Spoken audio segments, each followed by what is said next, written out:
Yeah. Excellent. I noticed something today morning, sort of in my eyes and brow area when I was doing pineal glands. Yeah. So I'll bring that up as towards the end.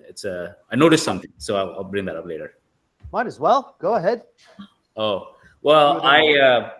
I'm gonna make a weird face that I noticed that when I did that, it helped with the pineal glands. And Okay. you know how the pineal glands we do left, right, top, bottom, Yeah. northeast, southwest, northwest, southeast. Yeah. Before that or in between that, I also did the front and back, focused on the eyeballs. Mm, mm, So really, like I'm gonna make a weird face. So like I did, yeah. and Yeah. right. So just kind of Projecting and pulling. project Yes. project the eyes, like stretch the skin around the kind of nose and the mouth and the Yeah. forehead and the brows. Just like feel as if you're pushing everything out, and then I didn't actually pull it in, but I just did the pull it in now, and that also kind of helped. It quickly warms up the area, and it gave me some relief from the kind of the stretchiness of the left, right, top, bottom. Yeah. So Nice. something for your peers, maybe if you want to try it out sometime, and then everybody else would love Yeah, to. we'll give it a go. Yeah. All right. Yeah. It's good actually, because what it shows is that you're getting to the point with the practice where it's moving beyond the theory of it, right? Beyond the beyond the principles of it, and moving into the realms of understanding, which allows you the room to be able to experiment with these sorts of things. The other thing that it indicates is that your sensitivity is going up. Yeah. You know? If, Definitely going up. That's yeah. like, without saying it. I don't think I've been more conscious. I don't think I've been this conscious ever. Mhm. Just very high consciousness, and so that doesn't mean I don't become unconscious when I have my special Now I understand. sauce, alcohol. Yeah. But Yeah. usually I'm far more conscious. Um, Anyway, Molly, just for your sake of reference, has Jeffrey talked to you at all about some of the other work that we were doing with like the eye movements and muscle tensing and things like that? No, he hasn't Okay. mentioned that. Okay, right. So we'll get you caught up to speed on that, but I just wanted to make sure that you understood it's kind of a uh,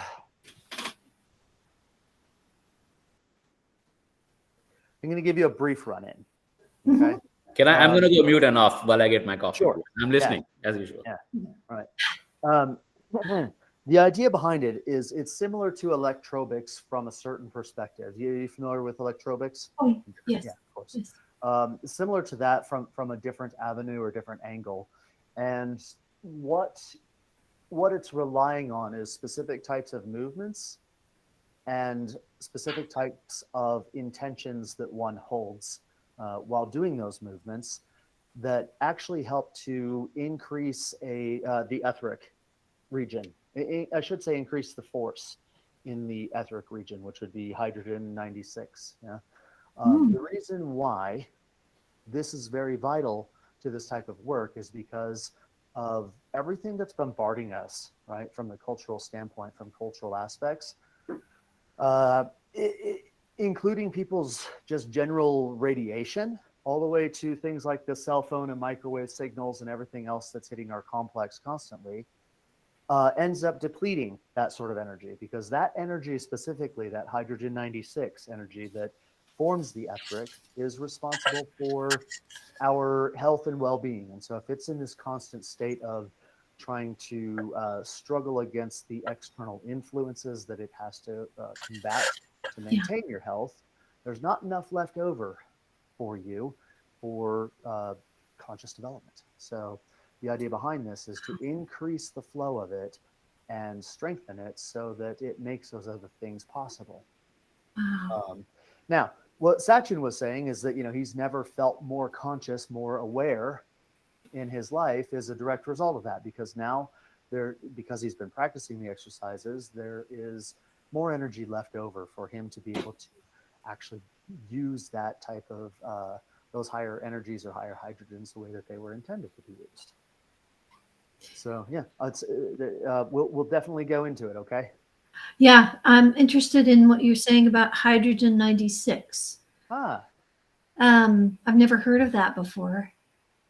let's run with this. Okay, this is very important. Very important information. All right. And you know, I actually like to refer to it by the Greek letter upsilon, because of the three forces that come into play within this, form the letter Y. Okay, Yes. so when you get to that lesson in the writings, then when you hear me saying like upsilon, 192, 768, 384, 96, 12, 24, those types of things, that's I'm referring to what was originally called hydrogens. Now,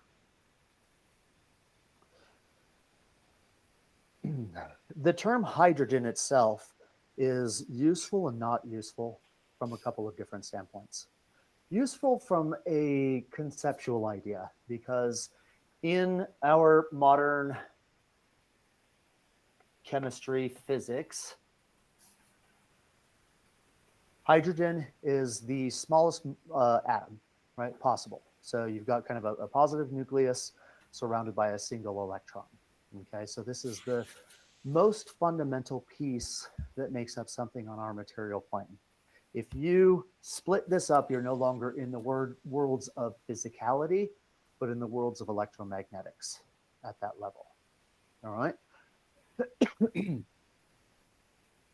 So a hydrogen is the same, but what it takes into consideration is the idea of scale, of octaves. And so in this teaching and similar teachings, the idea behind a hydrogen is, I'll define it as the smallest substance that contains the physical, chemical, and electromagnetic and cosmic properties of something. And so you can say, for example, a hydrogen of coffee, right? Something that contains the physical, chemical, electromagnetic, and cosmic properties would be a certain, it would be bigger than a molecule, wouldn't it?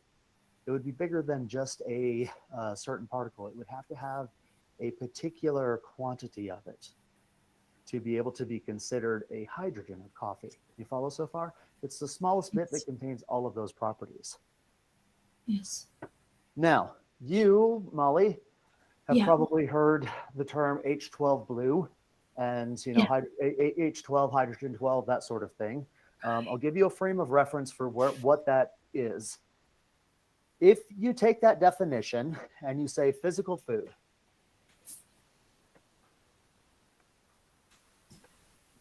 I'll just say fizz food. It's going up at an angle because my angle, but physical food, right? A potato, a piece of cheese, French fries, whatever the case might be. That comes in at a certain level. And if you take in just atoms of something, right, it's not going to have atoms of physical food. It's not going to have the physical, chemical, electromagnetic, and cosmic properties as a whole French fry or even half a French fry, for example. Okay, so we call this the first food, physical food.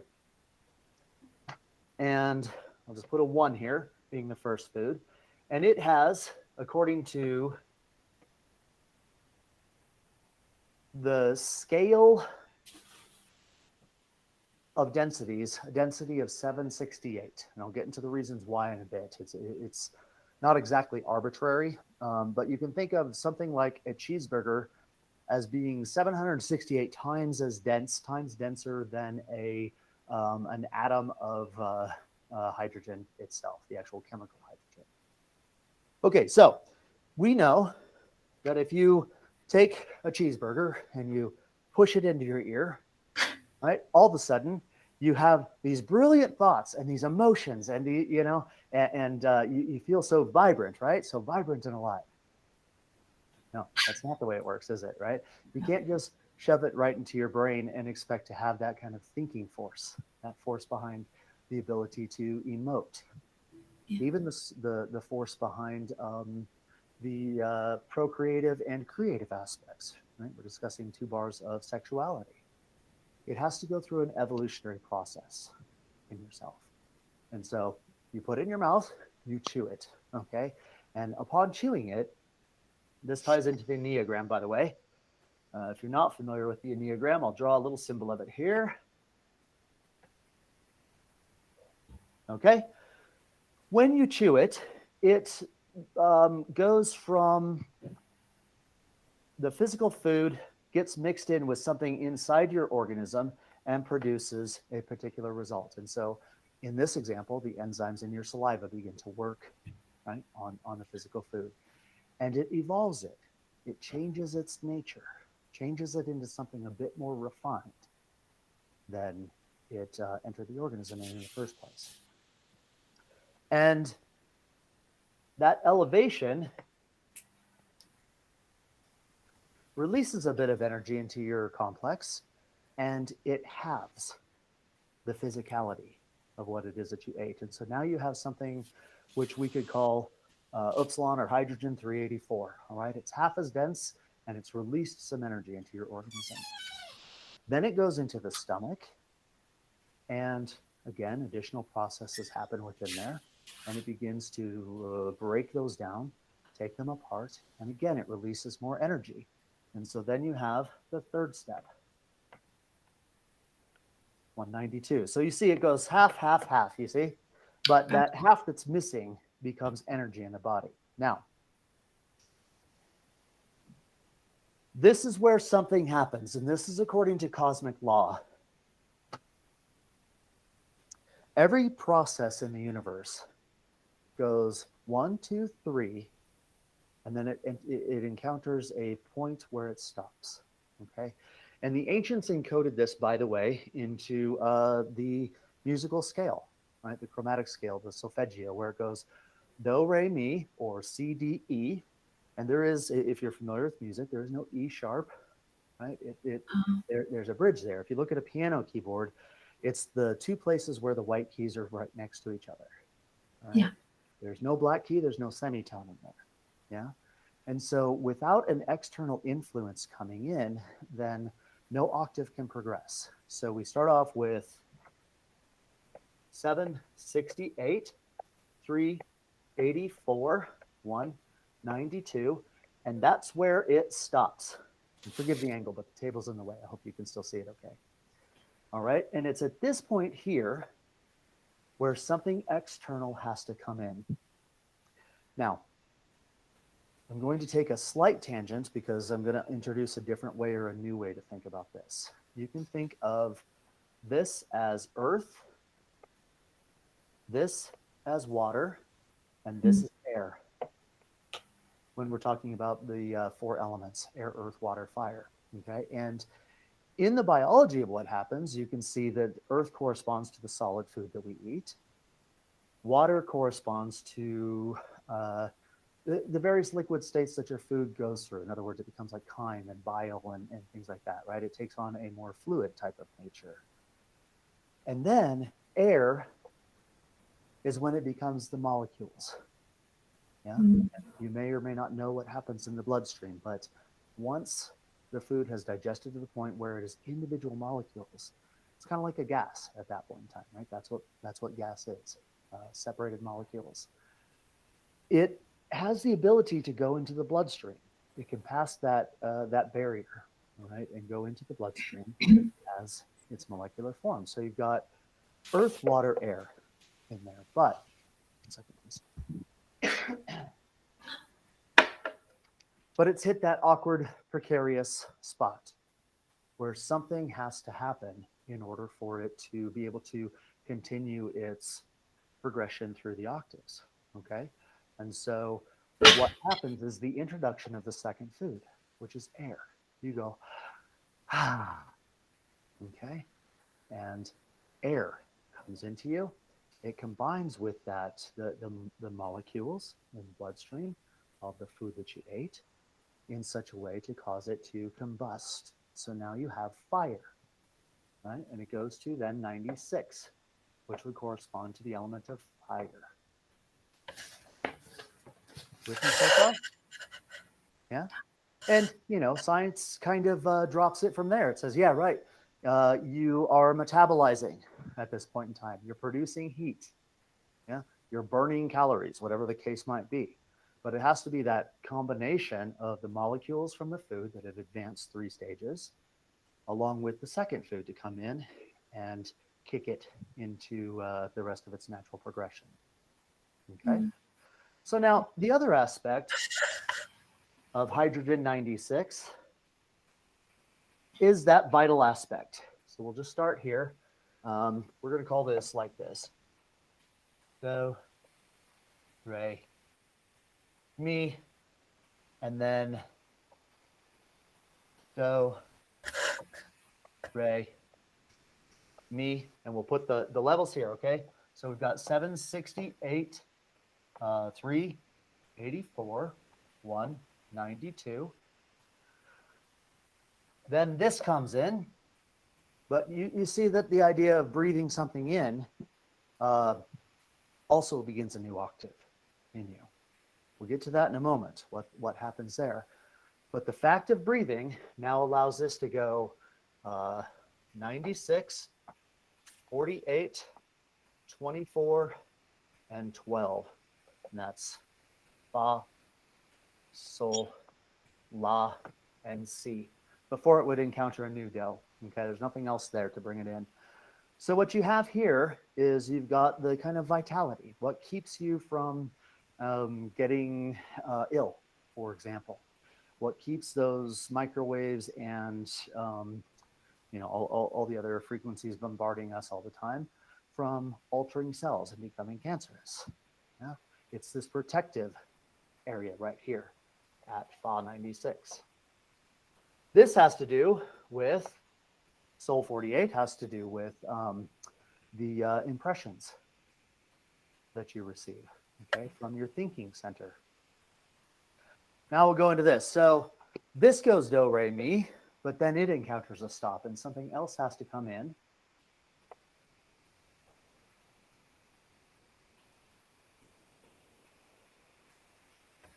Okay, in the form of 48, 24, 12. This is your thought process, and this is your all the impressions that you receive. But there's a catch. You see, the planet doesn't actually care at this point in time in her own evolution whether you individually are conscious. In fact, it's the other way around. It's actually preferable because of her, what she's trying to derive from conscious life on this planet, that at least some majority, I should say a majority, is not fully conscious. Okay, we'll go into that. I know I'm introducing a lot of different things here, but so what ends up happening is that this sound here is incomplete.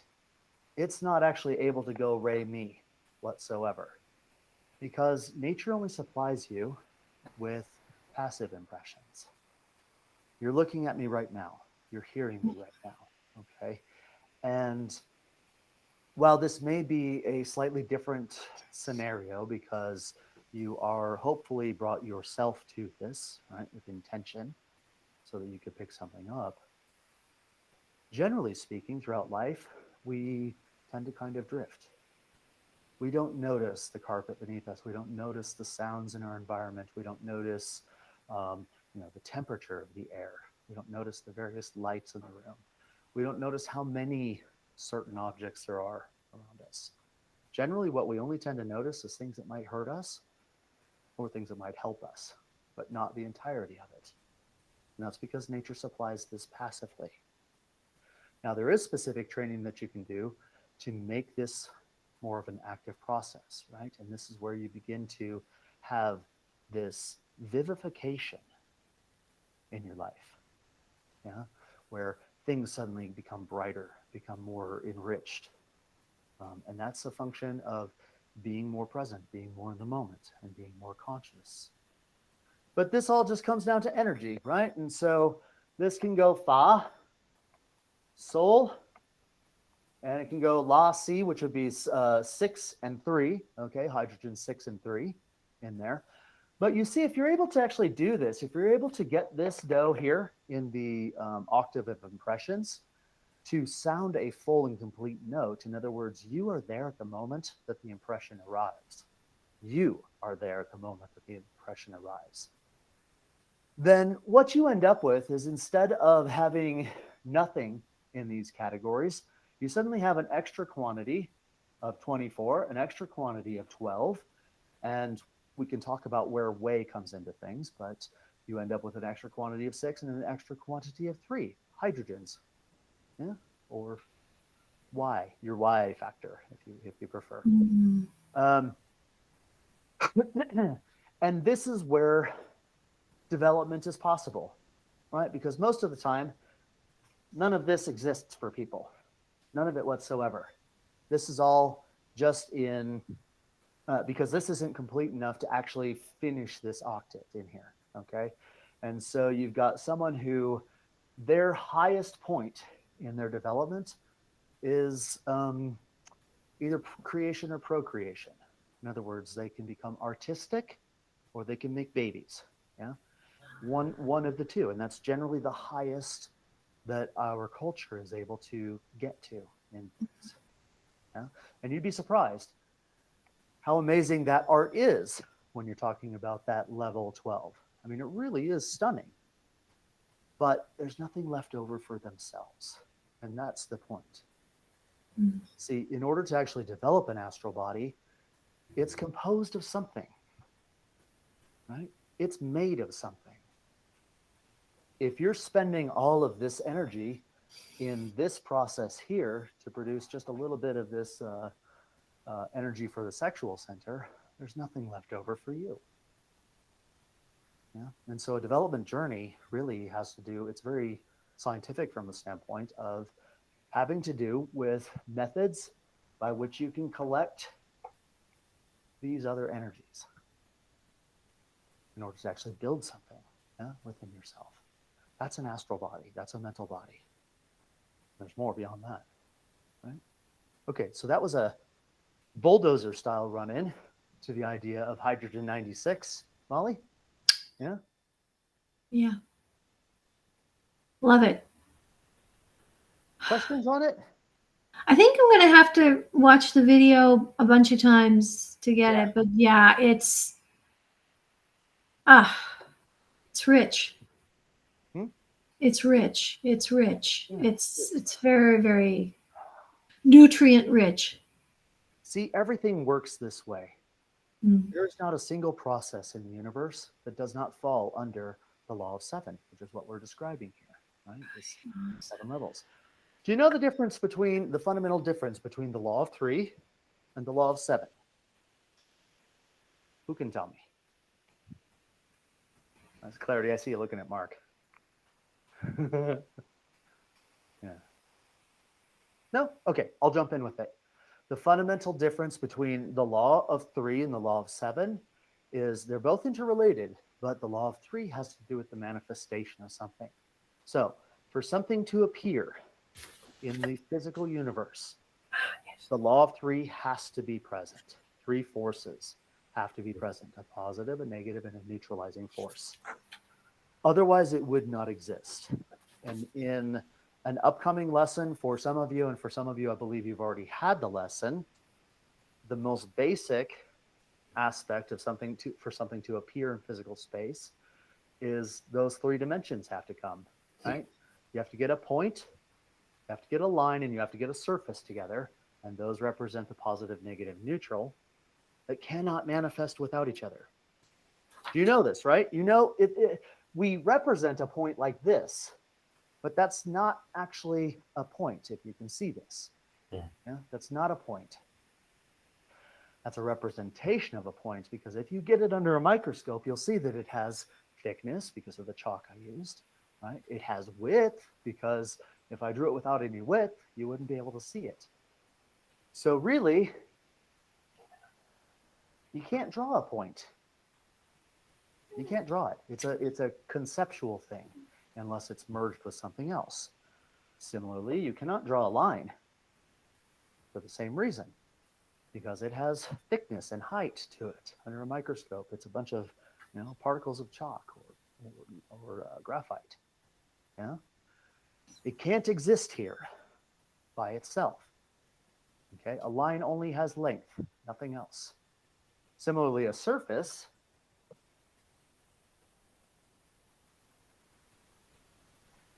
you can't draw a surface either for the same reasons. You guys are following, I can tell. You understand, right? Because it's got a dimension to it that doesn't exist in isolation in space. Yeah. Now, when you get all three of them together, then you get something that shows up in physical space. This is a manifestation of the law of three, and nothing in the universe can exist without three forces coming together. Okay? Now, that's the law of three, or the law of the triangle.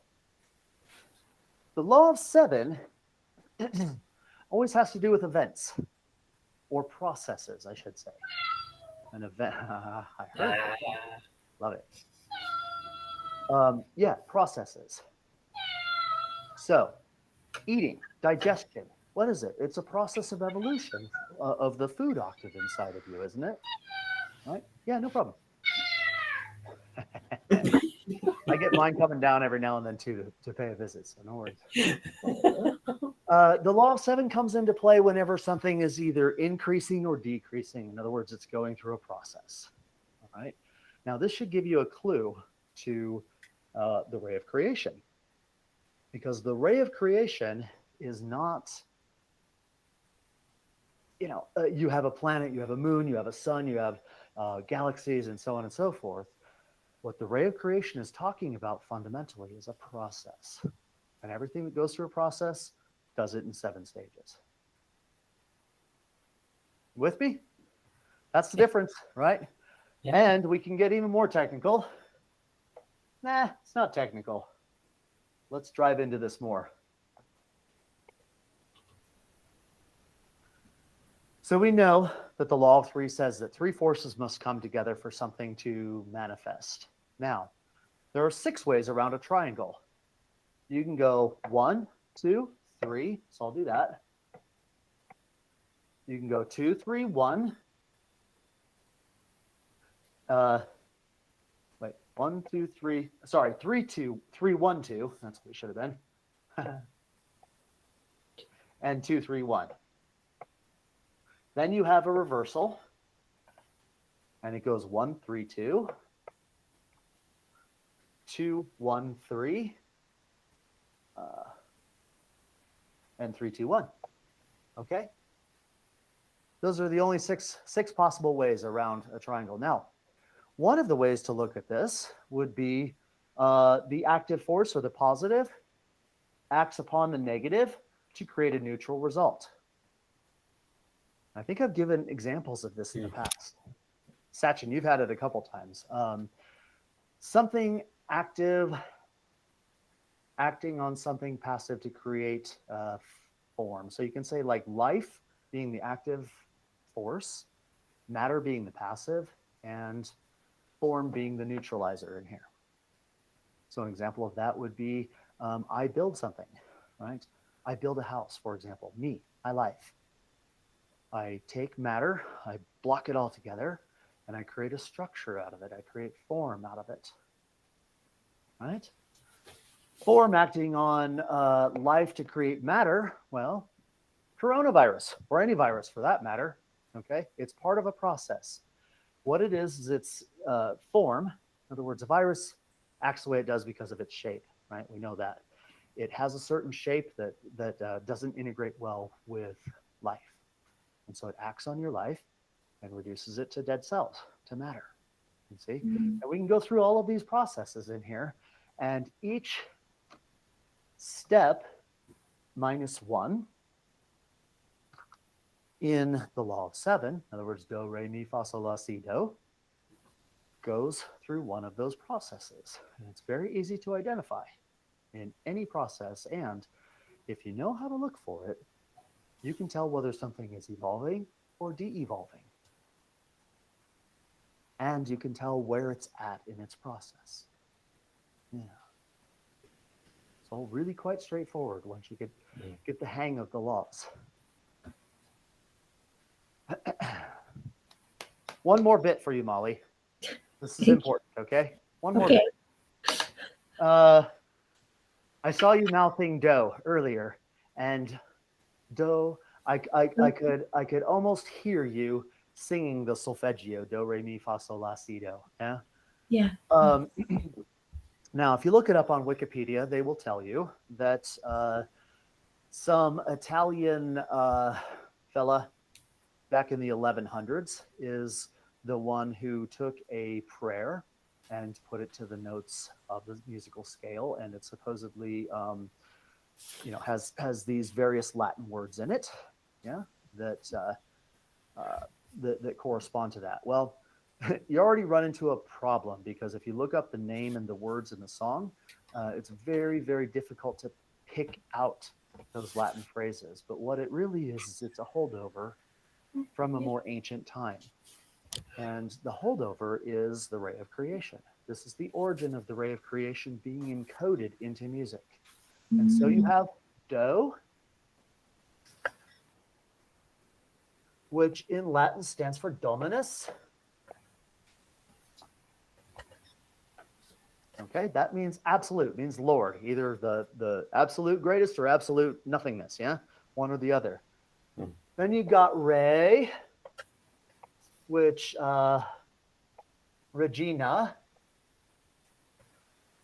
I can never get this one right, but anyway, it means Queen of Heaven, okay? And it's referring to the moon.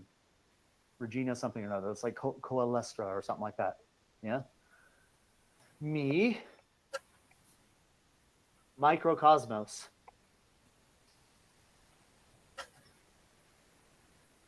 That's referring to our planet. It is the microcosm of the rest of the universe. Okay, so now you've got moon. Well, you've got nothing, moon, planet. And we have shock here, right? This is where something has to happen. We'll assume it does. Fa stands for fatum.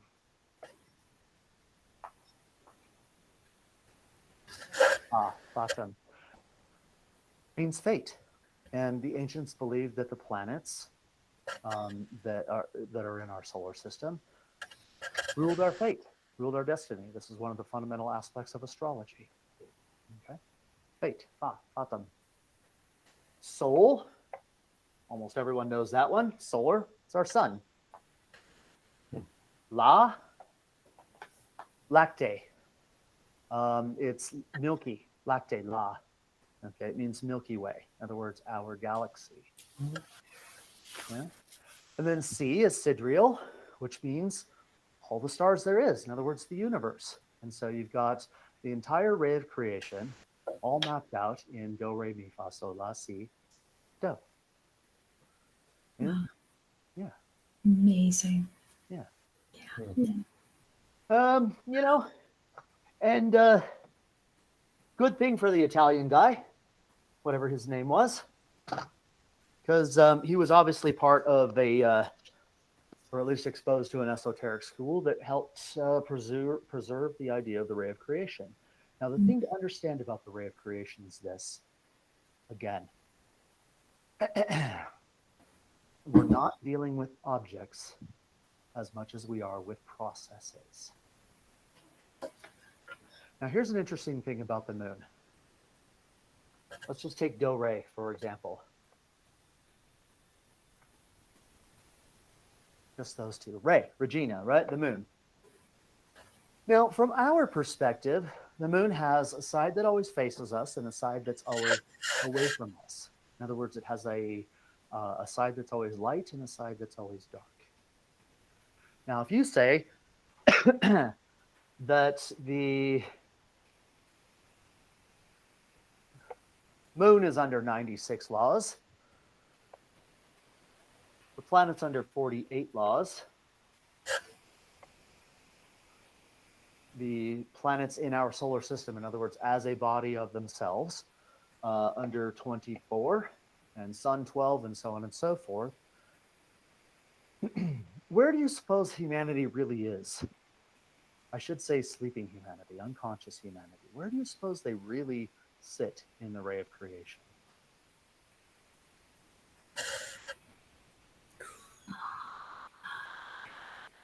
my Right. estimation, Right. Don't. are on the dark side of the moon. Right? Under 192 laws. Now, when I say 192 laws, I'm not saying the law of three, the law of seven, the law that everything returns to the source of its arising, and so on and so forth. I'm talking about orders of governance. Okay, so what I mean by that is the moon itself has no choice. It faces the planet on one side and continues to orbit the planet. And if our planet Earth were to hurtle off somewhere, right, decide to go on a vacation outside of this solar system, the moon would have to follow. So you can see, right, that the moon is subject to the planet. Yeah.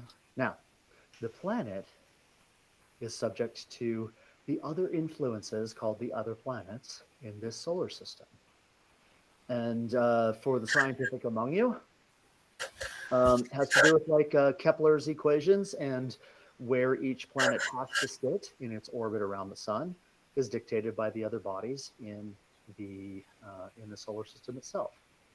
The planet can't just decide to leave this solar system. It's bound. So now you've got the planet subject to the laws of the other planets, which are subject to the laws of the sun, right, which are subject to the laws within the Milky Way galaxy. In other words, our sun can't just up and decide to leave the Milky Way galaxy. And our Milky Way galaxy is only subject to the laws of the universe itself. It can't leave the universe. That's its rule. So from that perspective, our Milky Way has very few laws. Well, one, really. It's not true exactly. It's not exactly one. But yeah, do you see? It can't leave the universe. That's its most fundamental laws. Our planet subject to that law, plus the laws of the sun, plus the laws of the planets, and the moon is even more restrictive. So you see, this is the idea behind this evolution in the ray of creation. When someone has a sun level awareness, what it really means, or what it really implies, is that they have shed those restrictions. Yeah. And so if you look at somebody, anybody in the culture, I'm not going to pick on someone specifically, nor should you, but it's not even an idea that most of the culture as a whole, most of humanity is under 96 laws. In other words, under the laws of the moon. It's worse than that. Gives you an idea of the kind of struggle. 192 laws, because the dark side of the moon can't escape the light side. It can't even rotate around to look, have a peek at at us. Yeah. Yeah. So it's even under even more laws. Okay. Don't get lost in the numbers. That part doesn't matter as much as the idea behind it, that everything is either evolving or de-evolving. Yeah. Everything is becoming something or going from something becoming less. Now, let me touch on a point, because it has to do with the dual view of elitism. On the first hand, whenever, and I don't care who it is, be the most base, crass person, whoever it is that you deal with, you should really consider adopting the standard of not looking at them as they are, but looking at them as they could be. Okay? Looking at them as they could be. In other words, as the potential of what it is that they could become. This life, in 1,000 lives, doesn't matter. All right? You get to the whole idea of time. Time doesn't really matter that much. Because to look at a person as anything, another human, as anything less than what they could become, is to fix them on the dark side of the moon. Right? Is to put them in a situation where they cannot grow. Yeah. So I would share with you that it's a good standard to develop in oneself, is to always look at other people with a tremendous amount of value. Yeah, because any human being can get all the way up to that C, that universal level in their consciousness. So that's one side of things. Now the other side. How do I say this? Well, right.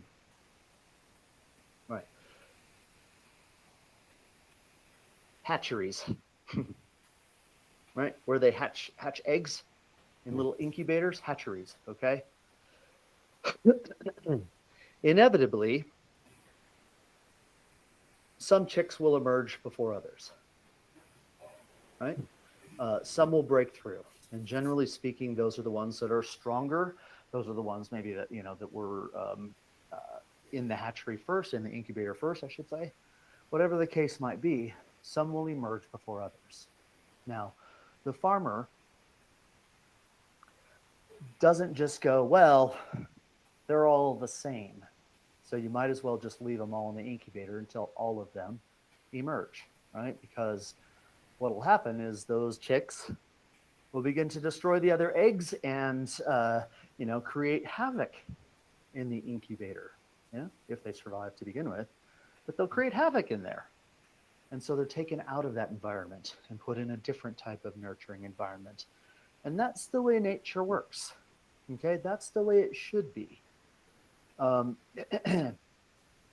with when you interact with people, seeing what they could be in their highest aspect, also have an appreciation for the fact that there are differences and that those differences have meaning. Yeah. And those differences require a different type of ecology. Do you understand what I'm saying?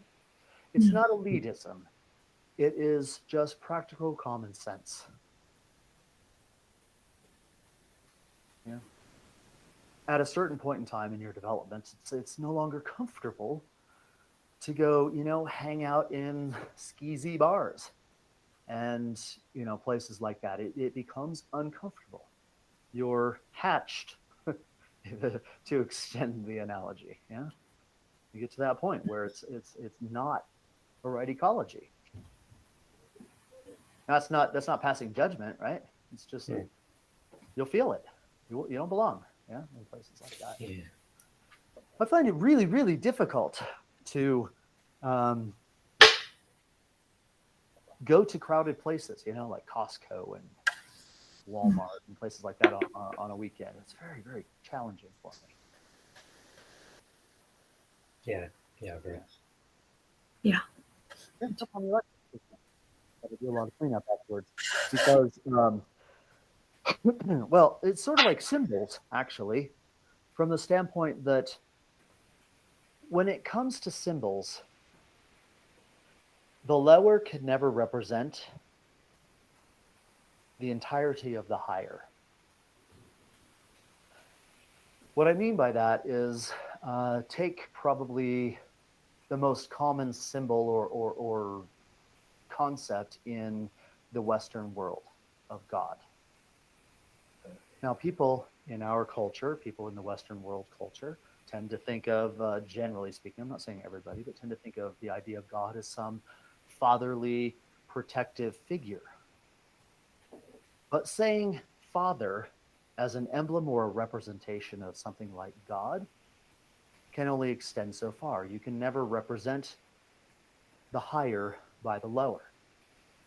The higher can always represent the lower in its entirety.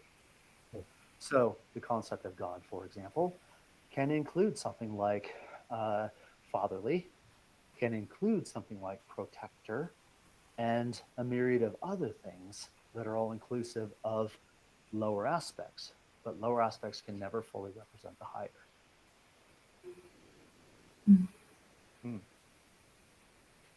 You understand the point?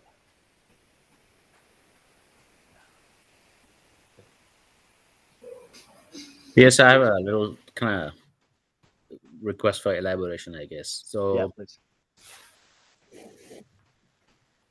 this is sort of with relation to somebody in my life right now who I really tried. I really tried. Hey, what can I do for you? How can I support you? How can I blah blah blah blah? Hmm. And I could already stop and answer your question, it but I'll just, let you finish just asking it. didn't work. Just didn't work. And I mean, at some point, this person just broke off, and I'm like, I'm done with you. I mean, I didn't break off. Like I was like, I'm gonna provide as much as I can. I'm here for you. Whatever decision you make. And he's just like, I'm done. Okay, bye. That's it. So it's, I don't know if maybe realizing that it's like I'm looking at not me, the other side. Like I'm looking at somebody who clearly has a need for a lot of work. Does the realization that you can never achieve a certain different level, is that how that person grows first, or is that person just like lazy and doesn't put in the work, or so trying to get some from the other side? Right. So let's approach this from two different angles. Okay. The first one has to do with the type of attitude you carry in yourself. And I respect where you're coming from, that of wanting to help someone, right, get through whatever it is to succeed in certain areas that you perceive that they're not doing. Yeah. And in cases like that, just like the example of the lower can never fully represent the higher, um, offering support can never really fully meet someone's needs, someone else's needs. The higher aspect of that is what you radiate. And what you radiate comes from what you hold inside. In other words, if you just, without saying a word, hold that attitude of upholding the best in that person without ever saying a word, that will cause in you the kind of radiation that will have more of an impact on their lives than all the help in the world that you could possibly provide, all the advice you could possibly provide. That's higher to lower, right? So that's one aspect of things. The other aspect is really to do with, well, now we touch on will and purpose. What I mean by that is you're really only responsible for your own true will and your own true purpose. Whatever that purpose in life is. And I don't mean various aims and various goals that people entertain. I mean your actual purpose and true will in this life. And if you don't know what it is, then the only aim you should set for yourself is to find out. And then the second aim that you should set for yourself is to live it. Now, your purpose, your true will is very different from mine, and very different from Kimberly's and Molly's and Pleiades, and everyone else on the planet. You're unique. You're here for something very specific and very true that only you can do. Otherwise, we would all look, talk, walk, and act the same. If creation didn't need diversity, in other words, if creation didn't recognize the need that of various different wills and various different purposes, we would all be the same. And someone not taking your advice, even though you might have the best intentions, could very well be the result of them trying to figure out what their will is, what their true purpose is. It's different than yours. Yeah. This is why it's so difficult in some respects to accomplish what I'm trying to accomplish when it comes to the 780 lessons on this, because not everyone needs the same things. And so instead of it being do this, do that, it's if you choose to, try this. Yeah. If you choose not to, okay too. You'll find something else that does resonate with you. So I don't know if that helps. Where does it leave you, Sachin? Yeah, that helps. That definitely helps. Some tactical stuff and some strategic stuff as far as my growth is concerned has come about from that. So, I mean, the strategic stuff, kind of going back to your point, looking at the whys or looking at the whats, and looking at the basically the whys and the whats of why I'm here and what is my purpose here. That's kind of this reorients me towards that, which That is the I don't only have an truth. answer. Like, I can, to The your only point, truth like we need to find, though. I don't know what I have. I don't know why I'm here. And Yeah. so the search continues. And then the tactical part of it is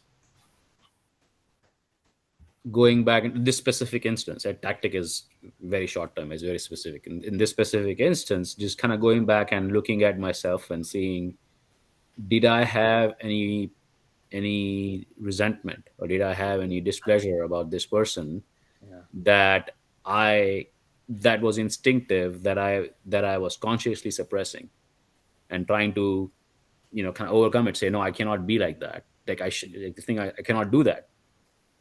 But it's going the other way. It's like, hey, instinctively this person, I said, you shouldn't, like, I don't want you in my life because you got a lot of crap to deal with. I want better people in my life. But that's fine, so I'm going to try to make you better from my point of view. Maybe there was some resentment there that I need to work through.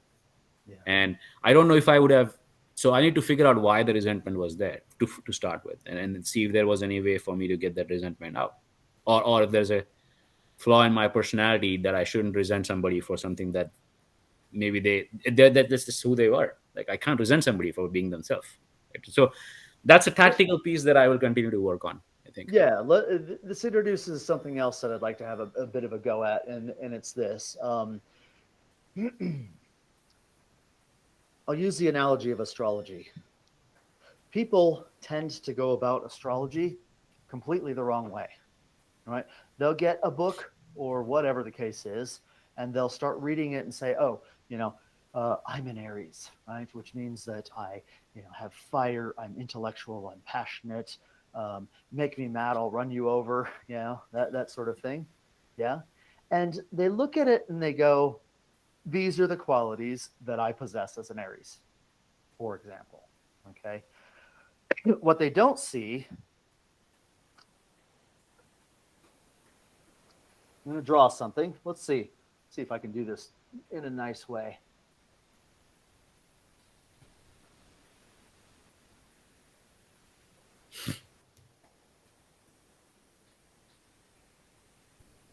What does that remind you of? Amoeba. Huh? An amoeba. Oh, an amoeba. Okay. Well, I was trying to draw a puzzle piece. Yeah, a jigsaw puzzle. Sure. Okay. Yeah, jigsaw puzzle piece. When a person sees a jigsaw puzzle piece, they tend to see it in isolation in this regard. Whereas the most important part is the place where it fits, with other pieces of the puzzle all around it. In other words, these gaps, these holes, these, all of these things. That's the important piece of a puzzle. Now, this is what I mean by people tend to approach astrology the wrong way.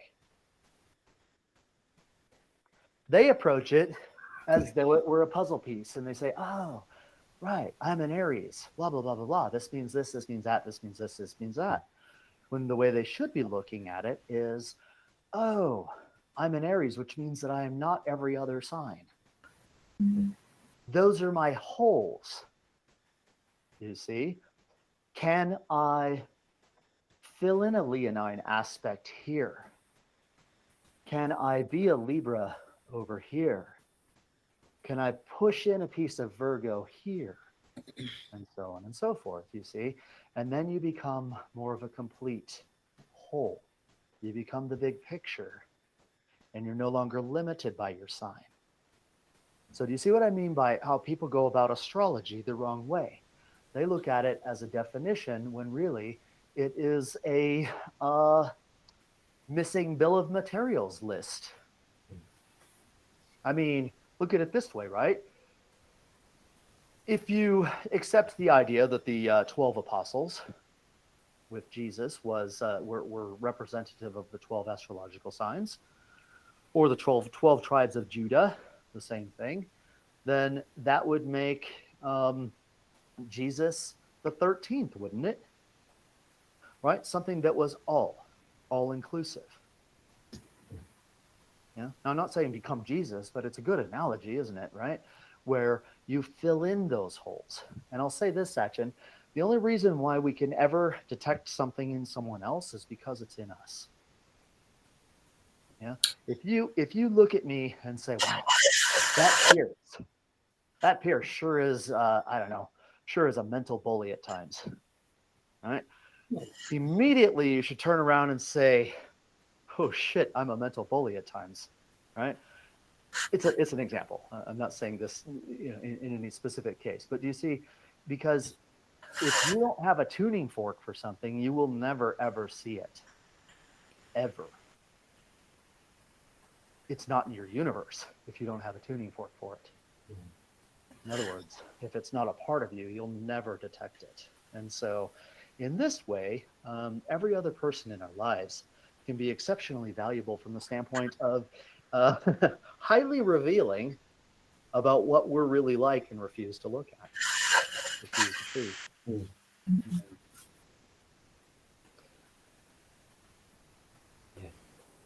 And if I'm a mental bully, I apologize. Yes, I have a couple sort of. Yeah. I loved how you explained it. I just the astrology piece particularly is I have a little bit of a different point of view, and this is something that I know me and Kim have talked about, but other people too. Like the way you explained it is from a, I think it looks like the representation is that you are the piece. Like you're looking at, I am the jigsaw, I'm the little piece. Right? I'm the little piece, and those are my flaws. The other way of looking at it is, I'm the bigger side. Like I've got everything I need. There's some pieces missing. What can I add? So again, the lower can't represent the higher. We're both right. It's just a way of looking at it. Yeah. From a certain perspective, the way I described it is accurate, and the way that you're describing it is also accurate. So I get what you're saying. So the lower, so the pieces that are my flaws, I'm the lower on that, and the pieces that I'm No. Let's actually strike the word flaws, and instead use the word. God, this is going to sound so corporate, but use the word opportunity. Not in a corporate way, but because those are the areas you can grow into. I mean, really, we are such diverse, versatile creatures. It's a very useful exercise to ask yourself sometime, could I write a novel? Could I lead an army into battle? Could I run a company? Could I sweep the floor? Could I, right? All of these things, all of these different life roles will tell you how versatile you are. This is where mumming is such an amazing thing, because it teaches you versatility. Yeah. But do I want to? That's also the important question. See, but that's a different question. Whether or not you want to comes down to a need. But what if the need arises and you've never wanted to, and therefore no longer are not capable of doing so? You see, because want really is a bit shallow unless it's backed up by a need. Well, I mean, I want a Rolls Royce, right? But do I need a Rolls Royce? Yeah. No, but the need is suddenly elevates the want, because I don't have a choice at that point. This is like when you actually have a choice. That's when the things that you mentioned, the missing holes. Well, I'm clearly not patient enough. But do I want to be more patient? Heck yeah, I definitely want to be more patient. Well, I'm clearly arrogant. Do I want to be less arrogant? Do I need to be less arrogant? I don't need to be less arrogant, but do I want to be less arrogant? Yes, I want to be less arrogant. Right? So it's kind of I have to pick and choose out of all of these things on. I won't necessarily, again, I mean, I see that I'm lower, or I see that No. opportunities. There's opportunity areas. But do I want to chase those opportunities? That's another, because there's only so many I can chase. Here's the thing. It comes back down to true will and true purpose. Because once you discover what that will and purpose is in your life, then you have a new criteria from which to work from. Mm. Because everything comes down to whether this either supports or detracts from that. It's a I'll give you stack an rank example. Jira list of Jira tickets. That's what this is. I'll give you an example, okay? I'm doing my purpose right now. I am doing my will right now, and I'm doing my purpose right now. I also hold down a job where I work about 50 hours a week. Now, do I say, bah, my purpose is to work with you people and not to work a job? Well, here's where it gets tricky, because I do work the job because it supports this purpose. Mm. It's in support of this, right? I would not have this space. I wouldn't have this thing sitting in front of me. I wouldn't even have internet if I didn't have something to sustain it. But the difference is that I don't do the job to do the job. I do the job to do this. See? And if it starts to interfere, it's time to get a different job. Yeah. So what I'm saying here to you has to do with this idea of a greater influence in your life. And it is absolutely vital that you make it, all of you, make it your God to find out what your purpose is.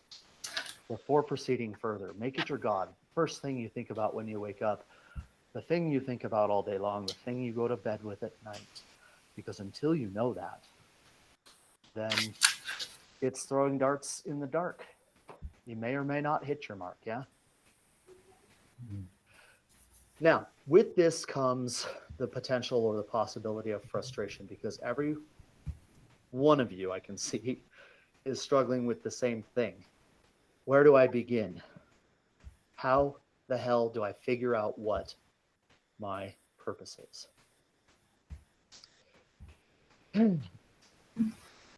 That comes down to know thyself, because without knowing what you're already like, you'll have no idea where to begin on finding that true will and true purpose. And this is why I emphasize watching yourself like you're an experiment under a microscope throughout the day.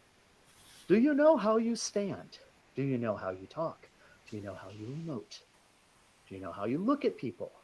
Do you know how any number of things, as though you're your own science experiment. Once you start to do that, once you start to know thyself, then to thine own self can you be true. Until then, ignore thyself, and to thine own self shoot darts in the dark. You see, all of this work that we do can be summed up that way. If you got this lesson and never learned another esoteric occult thing for the rest of your life, you would be way ahead of the game. I didn't mean to shut you down. You've gone very internal, Sachin. I got too much going on in my head. Yeah. I mean, to your point, and Kimberly might resonate with this too. Is like, why do I need to do all this crap? Why can't I just wake up at 7 a.m. and eat my food? Waste my time. Do my crappy, boring 9 to 5 job and die in another 20, 30, 40, 50 years. It won't matter anymore. Like, why does it even matter, right? Yeah. So, I'm not saying it does or it doesn't. Maybe why do I need a purpose is another question to ask. Maybe I'm going a little like why is there a purpose? Like, why does everybody have to have a purpose? The planet put us here, or whatever put us here, to be a petri dish to see what comes out. We can just be a petri dish for the rest of our lives, and that's perfectly fine. Well, so it's not exactly petri dishes to see what comes out. If you want to talk about planetary purpose, she has a moon to feed. She's got a baby, nursing baby. And all of the human, quote unquote, which I don't think is the proper term. Maybe it is because it starts with you. But all of the human activities that we engage in, generally speaking, go to fill that purpose. Go to release a particular energy. You've all had the lesson, haven't you? As far as like the investment, right? The daffodil lesson, the investment that the planet makes into life, Yeah. And then in the fall, which we're in now, she withdraws that blue force. And what's left is yellows and reds and everything else that was collected from the sun and elsewhere. And then they all turn inert and brown, meaning that those reds and yellows and everything have now enriched and warmed the planet. And this is the process of life. It's literally a machine. The only difference between you and a daffodil is that you're not 100% from here. You're homesick.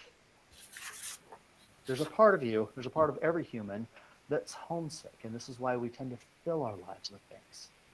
Though even those people that throw themselves into work, what they're really trying to do is emulate immortality. What I mean by that is that someone who throws themselves right into their work, they're trying to make a difference, they're trying to, push in the company. It's a weaker form of immortality because they're really hoping someone will recognize them and remember them when they're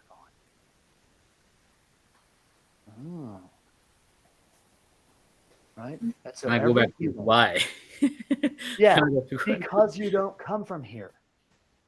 Holy, this does, right? This thing, this what was that one guy that used to come to the meetings? Your meat chariot is what he called it. Yes, yeah, that's pretty good. The meat chariot is meat chariot's from here. That comes from the planet, okay?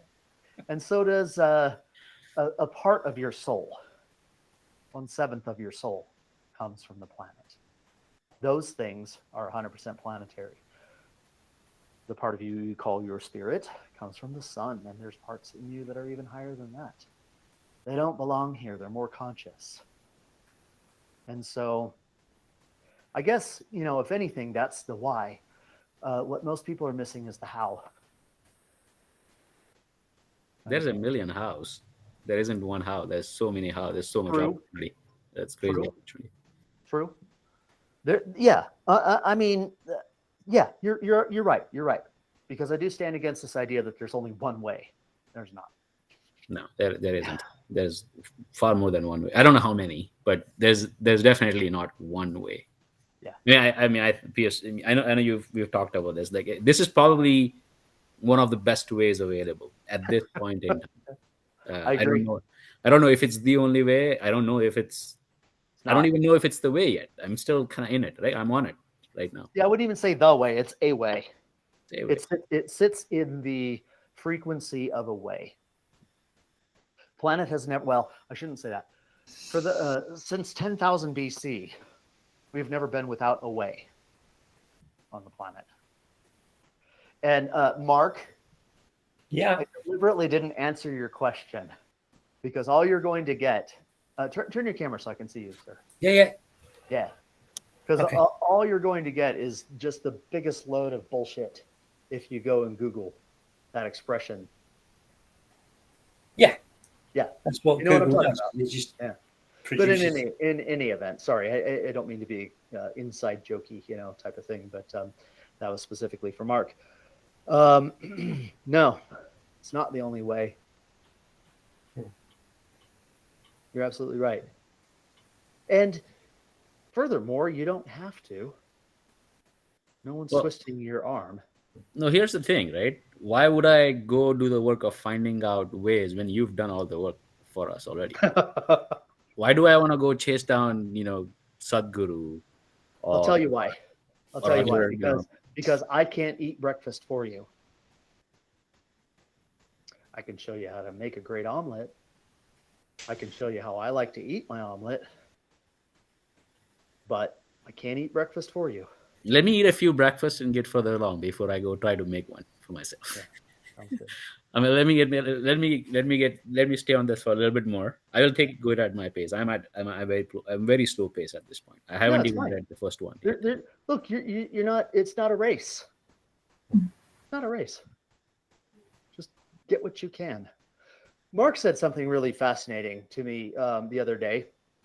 We were on a private call, a one-on-one call, and he was referring to one of the lessons that came out of me. And I said, Mark, I've got to stop you here because I don't know what I wrote. I really don't know what it was that I wrote. If you say lesson 3, lesson 4, lesson 2, you're going to have to tell me what it was about, and you're going to have to explain it to me, because I don't catch it all as it comes through. Yeah.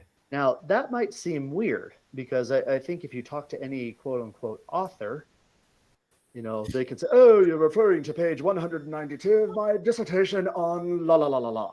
Yeah. And they can tell you what it is that they wrote, and they can expound upon it, and so on and so forth. Yeah.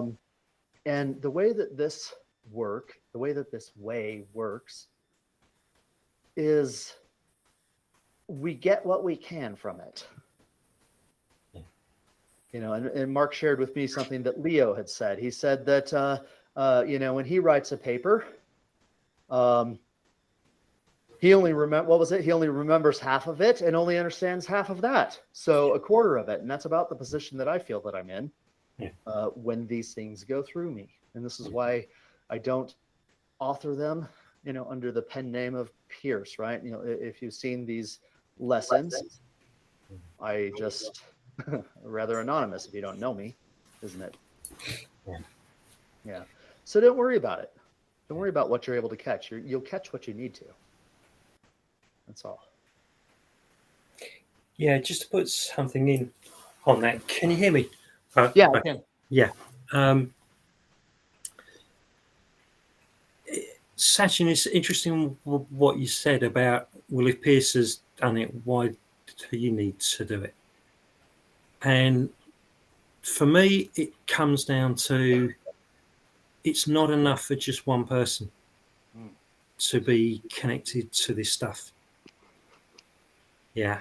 Because of what we all generate and what we all radiate, the good, the bad, and the ugly. Yeah.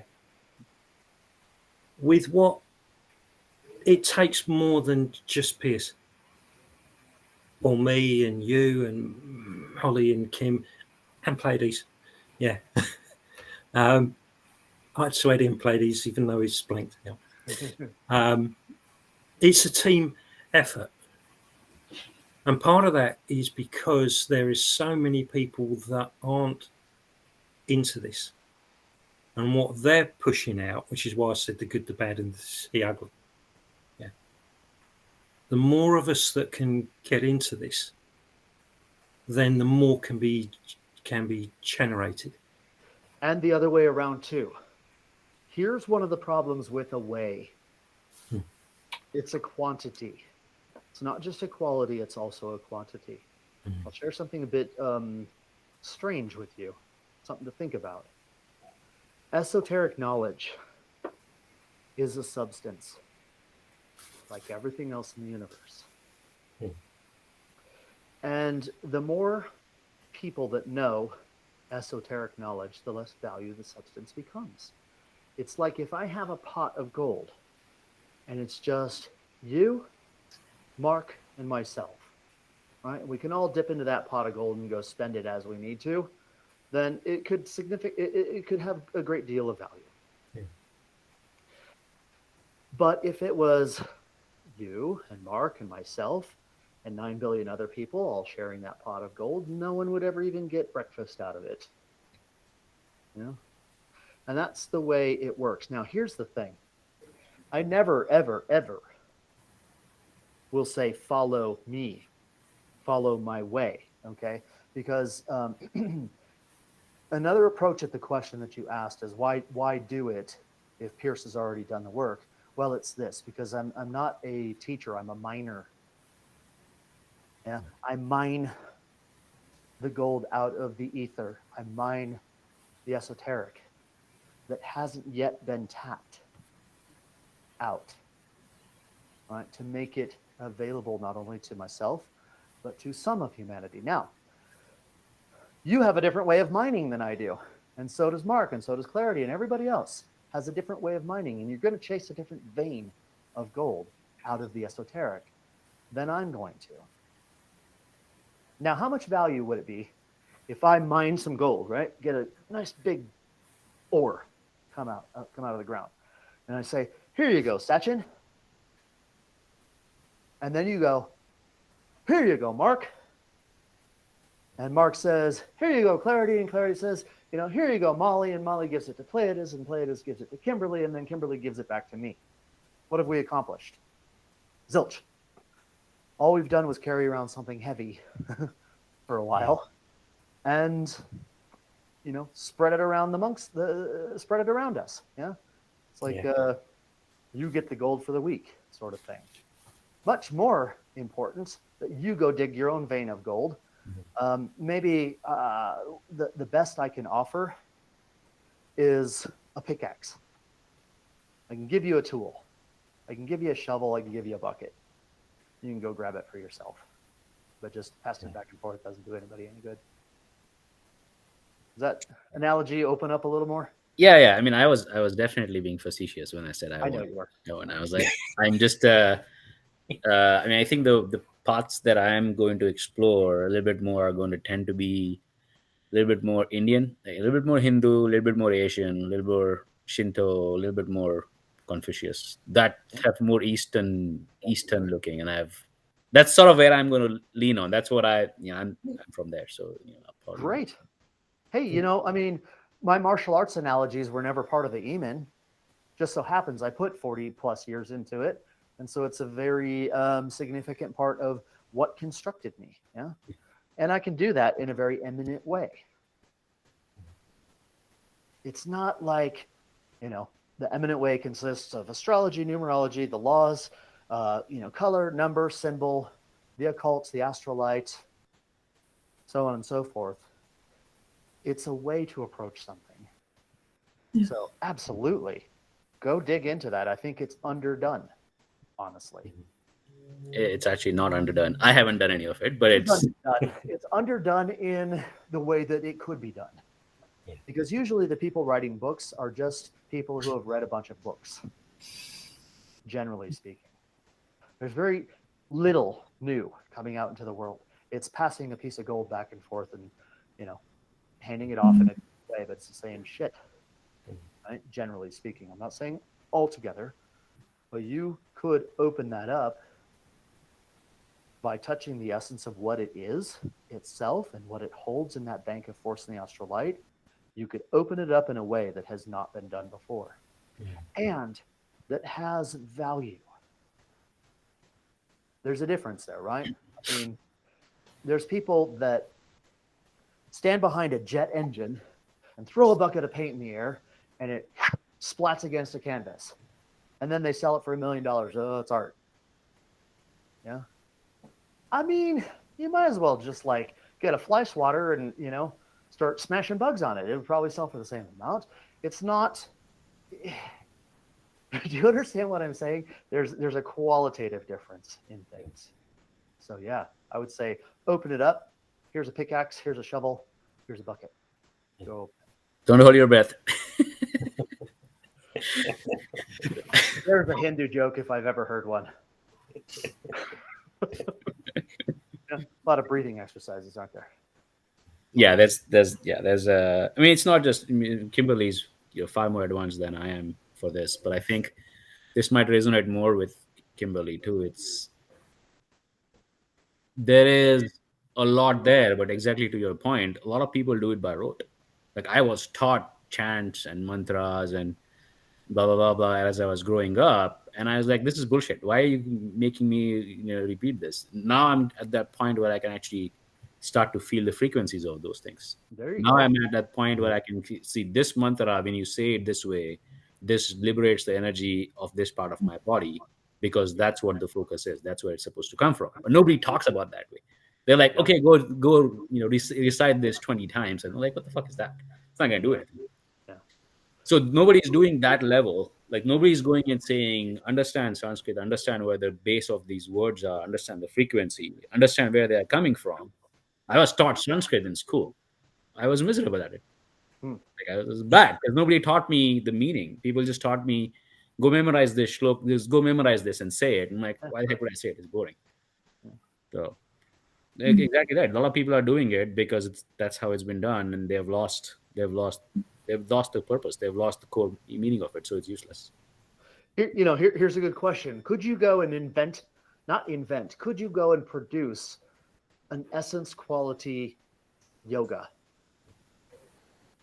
I wouldn't be surprised if I did at some point. Well, yeah, I mean, think about it, right? Somebody somewhere along the lines went, oh, if I do this, sun salutation or whatever, someone said, this does this. How did they know? Because they had the tools to get into it and do it. These things that I'm teaching you with the eyes, I know, hold on, be pregnant for 1 second, with the eyes and the muscles and all this, yeah? Those aren't from some book. They're not from some, they come as a generative work. And, that would be like Electrobics 5.0, right? Not just that number. Yeah. Go. So You didn't hear the last 3 seconds of what I said, so go. No, I heard it. Exactly. I mean, I think what to your point, like, could I come up with something? If there's a potential, maybe at some point, that I could come up with the sun salutations of electrobics, or the burpee of it. Like, after I go through and understand all the electrobics move, maybe I'll combine that with yoga and combine that with that concept of engaging the brain and the spirit, and do one exercise. You don't do that until you've done it for 2-3 years, because you need to understand all of the other things. And then you just, like, a yogi can only do sun salutations all day, and that's it. They don't have to do anything. There's got to be something like that you can do in electrobics. It's going to be very complex. It's going to be very difficult to do. If you touch the essence of it, the difference between invention and an actual essence endeavor in something has to do with whether or not it chemically activated or not. Whether it chemically activated. What I mean by that, I've given the example of chemistry before, haven't I? Where you take iron filings and you take sulfur and you have them both in 2 different beakers, and you smell the sulfur, and it smells like rotten eggs, right? And you play around with the iron filings and you discover that they are attracted to magnets and whatnot. Yeah. You mix them both together in a container, shake them up, smell it. It still smells like sulfur. Put a magnet to it, and it's going to pull the iron back out of it, right? It hasn't changed. It's only mixed. That's what most invention is like in the culture today. Now, if you take that iron and sulfur in the flask and you apply heat to it, it causes a chemical reaction. And once that chemical reaction finishes, you get this kind of hard brown substance in there. Smell it, it has no smell. Take a magnet to it, not attracted to a magnet any longer. It's something different. It's the merging of a couple of things into something new that has an essence value of its own, instead of being, part and parcel of 2 different things. I see the same thing going back to martial arts. I see the same thing today, right? You get these MMA schools that teach, Krav Maga and kickboxing and boxing and Jeet Kune Do and all these types of things, and as though it's something new, when in reality, it's a physical mixture of things. And you compare that to something like, for example, Drunken Monkey Kung Fu. Okay, as the story goes, a Kung Fu master that studied monkey style was in prison, along with a Kung Fu master that studied drunken style. And they both happen to be looking out the bars one day, and they see a bunch of monkeys eating rotten apples or fermenting apples, right? And they start acting crazy, and they start acting drunk. Monkeys get drunk. They love to get drunk. Yeah. And then they start picking fights with one another, and they start acting like drunken monkeys fighting. And the drunken master looks at the monkey master, and they both have this kind of connection. They go, yes, that's it. Something completely different, something completely new. And drunken kung fu, or drunken monkey kung fu, doesn't look anything like drunken or monkey. It's completely different. It's something generatively different and new. You see, that was a chemical reaction that took place. And that's what's really on the table for you, Sachin, and for everybody here, is to be able to take a bit of you, a bit of what you've worked into, and a bit of something that's already been worked into, and have a chemical reaction of something new on the planet, something vital for this time that's live. Yeah. I said I can't eat your food for you. You also can't eat yesterday's food or food from 2 months ago, right? Yeah. Make your noodle surprise. You stick it in the fridge for 2 months and come back, and it's one hell of a surprise, isn't it? Right? It's old food. We don't eat old food here. We eat new food. And this is also why I'm not I'm not just preaching what I, may or may not have thought I learned from the Eamon.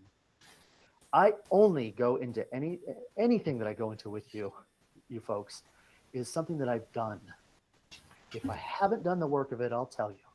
I'll say, that's still on my plate to do. If I've done the work of it, I think you can feel the difference because I live with it. It oozes out of me. You cannot deal with me and not get it. Yeah. It's not just nonsense. It's not just regurgitated stuff. Yeah. And we're all human. We can all do it. That's the beauty of it. Yeah. All right. How are we doing? Good. Yeah. Good. Good. Who wants to spend a minute or two just kind of reflecting with me and bringing this down? The energy levels got high. Let's go ahead and see if we can contain or maintain something. I'll have a go. Yeah, thank you. I'm just, I last week I wrote a few lines of what you spoke about, and the one line is the inner alchemy of transformation. And I think what you're talking about is alchemy. Yeah. Is taking, what your special brand is and mixing it, it's like through the search of what is my purpose, why, finding that and bringing what your particular, essence or out, your particular frequency and your drive and your passion to create, the alchemy, bringing it together. That's just one thing that I'm kind of deriving from what you're saying. Spot on. Yeah. Yeah. Hold on. And it's from the inside to the outside. Yes. I did say that last week too. Didn't Yes, you did. I? Yeah. The human life being divinatory. Yes. Yeah. So, I'm just taking it all in now. I'm just, it's really brilliant. Yeah, great. You've Yeah. really caught the frequency of it quickly. I'm surprised. Not Yeah. surprised. I guess I'm intrigued about how that kind of thing happens. I mean, this is your second time. You're right there with it. Well, I know what I love. I know what I love. There's a book by Paulo Coelho called The Alchemist, and he talks it's just a beautiful book, and it talks about finding your own inner, your personal legend, he calls it. And this boy goes through all sorts of adventures to find his personal legend. And he finds an alchemist. And one of the parts of the story is you can turn yourself into the wind. You can turn yourself into, the sun.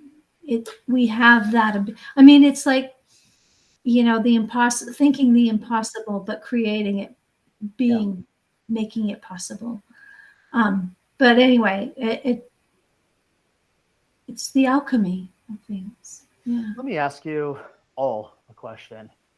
And if you don't already do it, please start doing it. Try to do one impossible thing a day. Do you already do one impossible thing a day? Do you try, I should say, to do one impossible thing a day? If you don't, it's a really good exercise because it brings into you a certain frequency that you're going to need. Yeah. When I was a kid, I think I've told this story before. When I was a kid, I'd lay in bed and I had a ceiling fan. And I was convinced that if I concentrated hard enough, laying there in bed, if I concentrated hard enough, that I could cause it to move with my mind, right? Without, and I was so passionate about it for years and years and years. Now, the thing is, I still try and do it to this day, just because of the frequency it introduces. I don't care if it never moves. Okay, fine. It does never move. Okay, fine. But it's the mere fact of just trying to do it often, or similar types of things, that keeps that vigor with me. Of it pulls that frequency of doing something into you. And I will tell you this: you'll be surprised at what you actually can do. Literally, you'll be very surprised if you're not already aware of the things that you can do. So. All right. Well done, everyone. Thank you so much. I hope you have a great rest of your weekend, and we'll see you again next week.